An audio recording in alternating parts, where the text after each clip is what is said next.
رمضان طبيبي، معناك جليل بقلب جميل، يحوم النور بأنحائي، يحوم النور بأنحائي. الحمد لله رب العالمين، والصلاة والسلام على أشرف المرسلين سيدنا محمد وعلى آله وأصحابه أجمعين. Assalamu alaikum wa rahmatullahi wa barakatuh. Welcome to the part 4 of the series on the medical fiqh of fasting. Alhamdulillah, today we will be discussing again medication and fasting, the impact on medication and medical interventions and the fasting patient. It is important that I re-emphasize that often many procedures or treatments can be postponed for either a period outside the month of Ramadan or outside the fasting period. And this should be the ultimate goal of the fasting patient, is that they should try and take their treatment and have the interventions done in those times.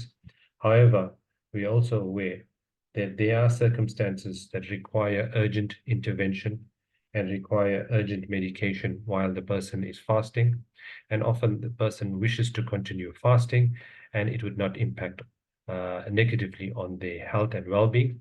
And this is the reason why the fuqaha have gone into seeing which medication and which medical interventions are acceptable or which will nullify a fast.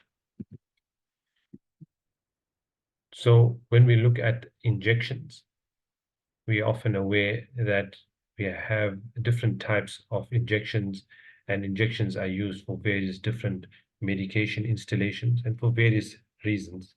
We have the intramuscular injection that is given into the muscle. We have the subcutaneous injection that is given into the fat layer below the skin.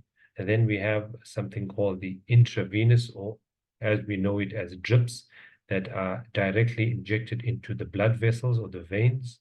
And then we have intradermal injections, where the injection is given just below the skin. So injections are commonly used for instilling medication for various reasons. Often we are well aware of anti-inflammatory injections given as an intramuscular preparation. We know about insulin given as a subcutaneous injection. We know of fluids and even antibiotics given through an intravenous injection or a drip. So like this, we have the different preparations of injections. And the question is, will an injection nullify the fast? So as we are aware that there is no direct communication between those areas in which an injection is instilled and the qualified cavity, as we mentioned previously, the qualified cavity being the cavity from the throat all the way down to the rectum or the gastrointestinal tract, the GIT, and thus any form of injection will not nullify the fast. However, recently ulama and fuqaha have been discussing the issue of intravenous injection of nutritional fluids and whether this will nullify the fast. However, for now, the overwhelming majority of the ulama are of the opinion that all forms of injection will not nullify the fast. And next we have neuro-related conditions. And neuro-related conditions meaning conditions affecting the brain and the spinal cord. This often involves things like lumbar punctures or epidural installation of medication for pain or anesthesia and spinal installation of medication. This often is in an emergency situation, or often we have patients who are starved anyway for a procedure and they wish to continue fasting for the day, yet they require to have an epidural anesthesia for a possible procedure that will not nullify the fast, and nor will it compromise their well-being. The question is whether these form of installations of medication into the neurospinal cavity will nullify the fast. Now, as we can see, the cranial cavity and the spinal cavity is a closed cavity and has no communication with any other cavity in the body.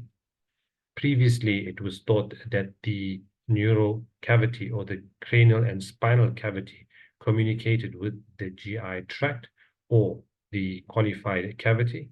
However, modern anatomy and understanding of anatomy has shown that there is no communication between these two cavities. Thus, any neuro-related installation will not nullify the fast. The next group of patients are those who have urological related conditions.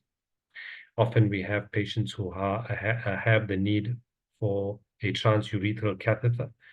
These are those patients who have a urine blockage problem, or urine retention as we would call it, and require urgent catheterization. At the same time, these patients wish to continue with their fast. Will this nullify the fast? Previous knowledge of anatomy, again, was it was thought that there is a passage between the urinary tract and the gastrointestinal tract.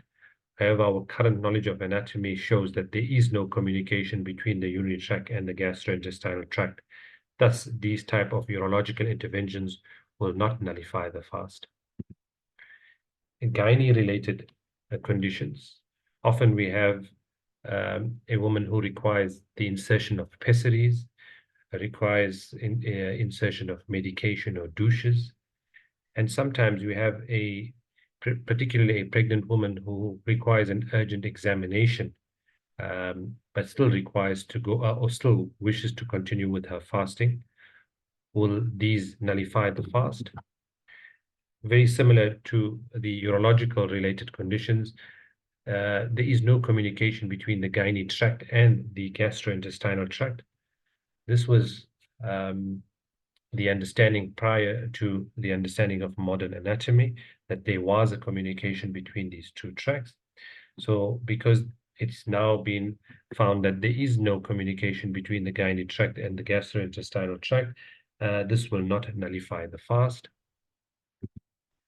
And finally, we often have a few miscellaneous conditions that require a treatment in various different ways. We have the cardiac patients who require often to put in sublingual or medication under the tongue. Sublingual medication, provided it does not go down the throat, will not nullify the fast.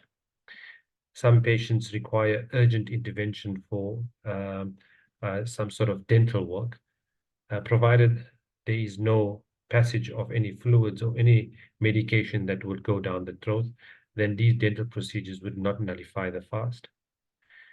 There is often a need for suppositories, and commonly a suppository for nausea.